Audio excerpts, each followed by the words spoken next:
Next ಮುಳಬಾಗಿಲಲ್ಲಿ MLA ಗೆದ್ಕೊಂಬ ಹೇಳ್ರಿ. ಯಾರಿಗೆ? ಸಮೃದ್ಧಿ ಮಂಜುಗೆ. ನಾನು ಚಿಕ್ಕ ಮಗುವಾಗಿಂದನೂ ಒಂದು ನನಗೆ ಇಷ್ಟ ಏನಂದರೆ ಚಾಲೆಂಜ್ ಸ್ವೀಕಾರ ಮಾಡೋದು ತುಂಬ ಇಷ್ಟ ನನಗೆ. ಇವತ್ತು ಸ್ವೀಕಾರ ಮಾಡಿದ್ದೀನಿ. ನಾನು ಹೇಳಿದ್ದು ಮಾನ್ಯ ಒಂದು ಗುಮಾನಿ ಇದೆ, ಒಂದು ಮಾಹಿತಿ ಇದೆ ಅಂತ ಹೇಳಿದ್ದು. ಅದು ಪ್ರತಿಕ್ರಿಯೆ ಅಲ್ಲ, ಮಾಹಿತಿಗೂ ಪ್ರತಿಗೂ ತುಂಬ ವ್ಯತ್ಯಾಸ ಇದೆ. ಒಂದು ಮಾಹಿತಿ ಇದೆ, 2018 ಕುಮಾರಣ್ಣಗೆ ಏನು ಕಾಟ ಕೊಟ್ಟು ಪದವಿಯಿಂದ ಇಳಿಸಿದ್ರು, ಬಹುಶಃ ಅದೇ ರೀತಿ DKCಗೆ ಆಗುತ್ತೆ ಅನ್ನೋದು ಮಾಹಿತಿ ಇದೆ ಅಂತ ಹೇಳಿದ್ದು.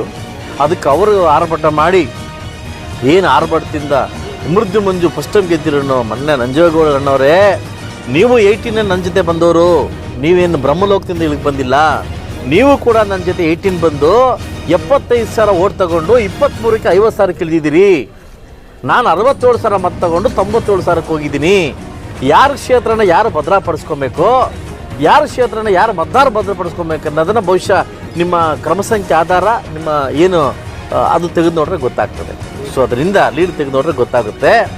ಬಹುಶಃ ಎಲ್ಲೋ ನಿಮಗೆ ಗುಮಾನಿ ಎದ್ದಿರಬೇಕು, ನನಗೆ ಗೊತ್ತಿಲ್ಲ ಏನಂತ, ನನಗೆ ಗೊತ್ತಿಲ್ಲ, ಮಾಹಿತಿ ಇಲ್ಲ, ನಾನು ಮಾತಾಡೋದು ಗೊತ್ತಿಲ್ಲ. ಸೊ ಯಾರನ್ನೋ ಮೆಸ್ಸಕ್ಕೆ ನೀವು ಮಾತಾಡಿದ್ರಿ, ನಂಗೆ ಗೊತ್ತಾಯಿತು. ನಿಮ್ಮನ್ನ ಮೆಸ್ಸಿಕ್ಕೆ ಇನ್ನೊಬ್ಬರು ಅವ್ರ ಮೆಸ್ಸಿಗೆ ನೀವು ಮಾತಾಡಿರ್ಬೋದು, ನನಗೆ ಗೊತ್ತಿಲ್ಲ. ಆದರೆ ನಾನು ಪ್ರಜಾಪ್ರಭುತ್ವದ ಶಾಸಕನಾಗಿದ್ದೀನಿ. ಡಾಕ್ಟರ್ ಬಾಬಾ ಸಾಹೇಬ್ ಅಂಬೇಡ್ಕರ್ ಕೊಟ್ಟಿರ್ತಕ್ಕಂಥ, ನಮ್ಮ ಅಂಬೇಡ್ಕರ್ ಸಾಹೇಬ್ ಕೊಟ್ಟಿರ್ತಕ್ಕಂಥ ಸಂವಿಧಾನದಲ್ಲಿ ಅಡಿಯಲ್ಲಿ ನಾನು ಕೂಡ ಶಾಸಕನಾಗಿದ್ದೀನಿ.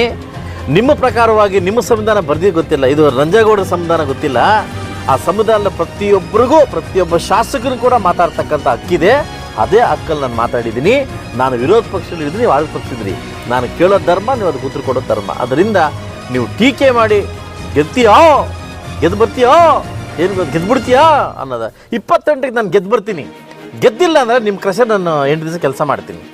ನೀವು ಗೆದ್ದಿಲ್ಲ ಅಂದರೆ ಸವಾಲಾಗ್ತೀರಿ. ಅದರಿಂದ ನಾನು ಚಿಕ್ಕವನು, ನಿಮ್ಮ ಅಣ್ಣ ತಮ್ಮ ಇದ್ದಂಗೆ, ನಿಮ್ಮ ತಮ್ಮ ಇದ್ದಂಗೆ. ನಾನು ತಪ್ಪು ಮಾಡೋ ಕರೆದು ಬುದ್ಧಿ ಹೇಳು. ಅದರಿಂದ ಸವಾಲು ಹಾಕೋದು ಇದು ನಿಮಗೆ ಶೋಭೆ ತರ್ತಕ್ಕಂಥ ವಿಷಯ ಅಲ್ಲ ಅಂತ ನಾನೆಲ್ಲ ಜನರ ಮುಂದೆ ಹೇಳೋಕ್ಕೆ ಇಷ್ಟಪಡ್ತೀನಿ. ನಮ್ಮಲ್ಲಿ ಏನೋ ಆಗ್ಬಿಟ್ಟಿದೆ, ಲೀಡ್ರ್ ಸರಿಪಡಿಸ್ಕೋ. ಅದೇ ಲೀಡ್ರನ್ನ ನೀನು ಸೋಲಿಸ್ಬೇಕಂತ ಪಣ ತೊಟ್ಟೋಗಿ ಜ್ಞಾಪಕ ಇರಲಿ ನಿಮಗೆ. ಇದೇ ಕೋಮೂನ್ ಎಲೆಕ್ಷನಲ್ಲಿ ನನ್ನ ಲೀಡ್ರನ್ನ, ನಾನು ಹೊತ್ಕೊಂಡು ಹೋದ್ರ ಲೀಡ್ರನ್ನ ಆಯ್ತಾರೆ, ನಾನು ಬೆಳೆಸೋ ಲೀಡ್ರನ್ನ ನೀನು ಪಣ ತೊಟ್ಟು ಸೋಲ್ಸೋಕೆ ಹೋಗ್ಬೇಕು ಅಂತ ಈಗ ಆಯ್ತು. ಈಗೆಲ್ಲಿ ನಮ್ಮ ಬಂದ್ಬಿಡ್ತೀನಿಗೆ ಈಗ ಹೆಂಗೆ ಬಂದ್ಬಿಡ್ತೀನಿಗೆ ಇದೇ ನಾಯಕರನ್ನ ನೀವು ಸೋಲ್ಸ್ಬೇಕಂತ ಹೊರಟೋರು. ನೀವು ನಾನು ಗೆಲ್ಸ್ಬೇಕಂತ ಹೊರಟು, ನಾನು ಗೆಲ್ಸ್ಕೊಂಬಂದೆ, ನಿಮ್ಮ ಕೈಲಿ ಸೋಲ್ಸೋಕ್ಕಾಗಲಿಲ್ಲ. ಆದರೆ ನಮ್ಮ ಲೀಡರ್ ಇವತ್ತು ಇರ್ತೀವಿ, ನಾವು ಒಂದಾಗ್ತೀವಿ ನಾವು, ಅದಲ್ಲ.